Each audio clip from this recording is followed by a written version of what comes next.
Hi, everybody. My name is Shalisa Smith. I decided to do my project on the contemporary issue of SIDS. SIDS is the abbreviation for sudden infant death syndrome. Um, Side note, I'm unable to get the brochure on why I'm recording, so I posted the brochure on the LMS with the video. So I do apologize about that. What is sudden infant death syndrome? So sudden infant death syndrome is defined as it's a death that's unexplained. It's sudden for infants that's under 12 months of age. After they've done autopsies and deep investigations, they're still unable to determine what caused the death of this child. This death usually happen in the crib or a cot usually. So I found this on Willinger. It's sudden infant death syndrome is the leading cause of infant death after 1 month of age in the United States. So a lot of infants have passed due to SIDS. For a statistic, the infant mortality rate for Stark County remains higher than Ohio's in the U.S. rate. So Stark County has like a very high rate of infant deaths. It's a graph that you guys could probably see better on the thing, showing from the trend of unexpected infant death from 1990 to 2018, showing like the combined SUD rate, sudden infant death syndrome, separate, unknown cause, accidental suffocation, and strangulations. Is what's showed in this graph. And it says there, and then it's like 3,500 sudden unexpected deaths every year in the United States. There is occurs among infants that's less than 1 year old and have uh, obvious immediate cause. Um, so who's at risk for this? For SIDS? Use so SIDS. They basically, as they said before, SIDS is a mysterious syndrome.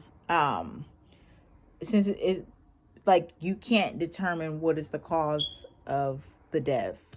So, but they're saying there is some risk that can like where it's a higher chance for certain children to infants to have this problem. Um, it says a stomach sleeper or side sleeper. Um, it's this says that babies in those positions while they're sleeping are having a hard time breathing. Um, so they recommend laying on the back. They said it's overheating, I guess, because it's hot and stuffy. That babies are already fast breathers and breathe through their mouth, so it's overheating when you're hot. You usually be like breathing a little fast, so overheating could cause SIDS as well. Sleeping with things in the crib. So do not put anything soft, cushiony, any blankets, any bumpers, the crib bumpers, in the crib. They recommend having a tight fitted sheet on the crib bed and nothing else in the crib. We all like to decorate our cribs for our children. I have two, but I didn't do all that. The other thing is, if parents smoke during pregnancies, they usually like the nurse or doctor. I feel if you have like addiction to tobacco, they usually try to find a way for you to wean off of the tobacco while pregnant, or they'll recommend like if it's really hard to at least minimize it than what you already have been smoking. So really what the goal is to completely stop you from smoking. Lack of prenatal care. There is many things that goes behind this. Some people really do not know they're pregnant because everybody does not have symptoms automatically when they're pregnant. Some people do not show when they're pregnant. This is a lot of just in where is the cause of lack of prenatal care, or somebody is trying to hide that they're pregnant. Could be part of lack of prenatal care. For example, for like somebody not showing or something. I did not, for my first son, I did not have a belly until I was about 7, 8 months pregnant. Literally, I was really slim. I was active the whole pregnancy, and my belly did not pop out until like 7 to 8 months pregnant. It says being exposed to smoke. Parents that obviously smoke while pregnant, and or parents that have to drop their children off to other people to watch them, and they may have a smoking habit, can also mess with the baby infant's lungs, and mess somehow, can just basically somehow cause SIDS as well. A premature baby, of course, they're at a high risk for many things. And then it says siblings who have passed from SIDS can also be ones who's at high risk. The preventative measures, it says it doesn't prevent, it just reduces the chance of SIDS happening. They say put your baby on the back, use firm sleep surfaces, keep fluffy blankets and stuffed animals out of the crib. Do not overheat your baby, like keep the room at room temperature. Put them on those baby gown zip up things. They got footy ones, or the ones that just completely cover up the foot, or you can do a snuggle. Do not smoke. Try, if you're a smoker, or your spouse is a smoker, or or whoever's watching the child, try having that person smoke outside the house, and just change the clothes, especially when holding an infant baby. And try just basically completely no smoking around the child. And they also recommend breastfeeding. They have the abbreviations. I thought this was pretty cool. It's called ABCs for safe sleeping. A stands for alone, B stands for back, and C stands for crib. Nursing interventions. I have one is educate the family about preventative measures for SIDS. You would do this before discharge, before mom and baby go home, and during each checkup visit. The rationale to this is to get families involved in the safety and care of themselves and the family members. An example for this is like providing them information on paper about what it says, ways they could prevent it. Just basically give them numbers, statistic numbers and everything. And then just basically information about how to prevent it and what to do. And this is, this is how, like, this is what this is. The other intervention I says have mother and father verbalize and show the correct way of putting the infant to bed before discharge. For the rationale, I feel like this will let the nurse know that the parents are understanding the information that is provided and show proof that they know how to properly lay the infant down to sleep. For example, asking the mother and father questions such as, how would you lay the baby down for bed or naps? What all should be in the crib while the baby is sleeping? Where would you put the baby's crib at for sleep time? Things like that, in that nature.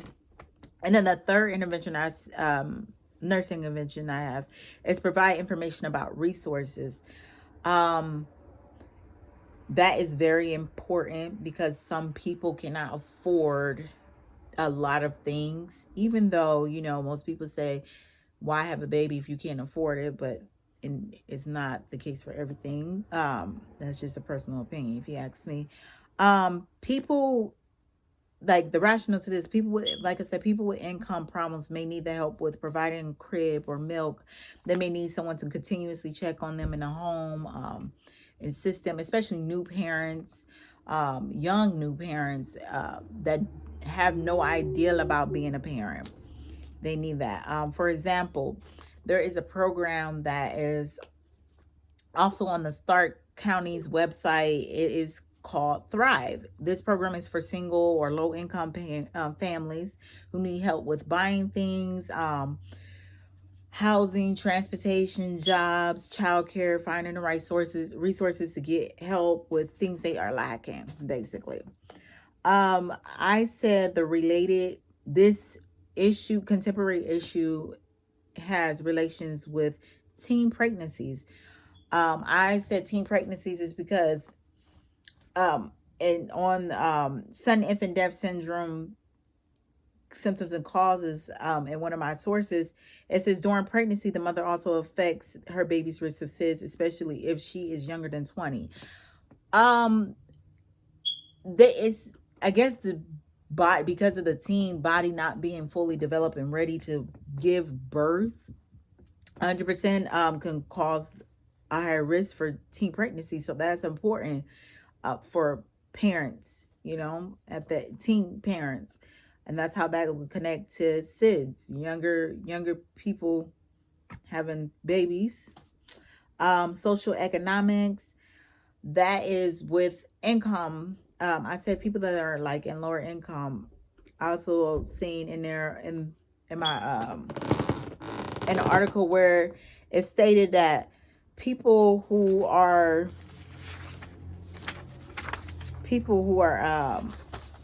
basically, but well, I can't find another thing. People who are in low income housing, it is very hard to put in a request after you have, kids, and you being moved faster. That does not exist. Or somebody who's struggling with paying rent for a 2-bedroom home and they have like 4 kids. So these kids have to share beds, or the baby end up in the bed with the mom. It just get cluttered, and it gets to where they have no choice but to put the baby in another person's bed, or share beds with them, which is also a high risk thing for SIDS. High risk cause for SIDS is sharing beds. But they said it lowers the risk for SIDS if the child is in the crib, in the room with the parent. So, but if you share a bed with your child, you are more likely to have SIDS happen. I put drug and alcohol abuse. Also, in this source I found, it says, during pregnancy, the mother also affects her baby's risk of SIDS, especially if she uses drugs and alcohol, has inadequate prenatal care, smokes cigarettes. And also, prenatal care goes with the teen pregnancy. You trying to hide that you're pregnant from your mom and your dad, or you can't go get care without even talking to your parents. So you lacking that prenatal care because you're trying to hide it. You don't know what to do. And usually those are reasons why a teen pregnant person would literally like lack care.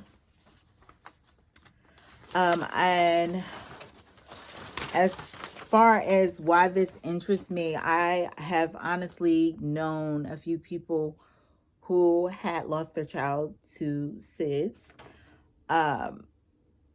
They were people that were close to me, so that interests me. And I feel like, as a nurse, the reason we have to make a lot of people more aware of the possibility of SIDS, or how to prevent it, and things that you can do to reduce the risk of your child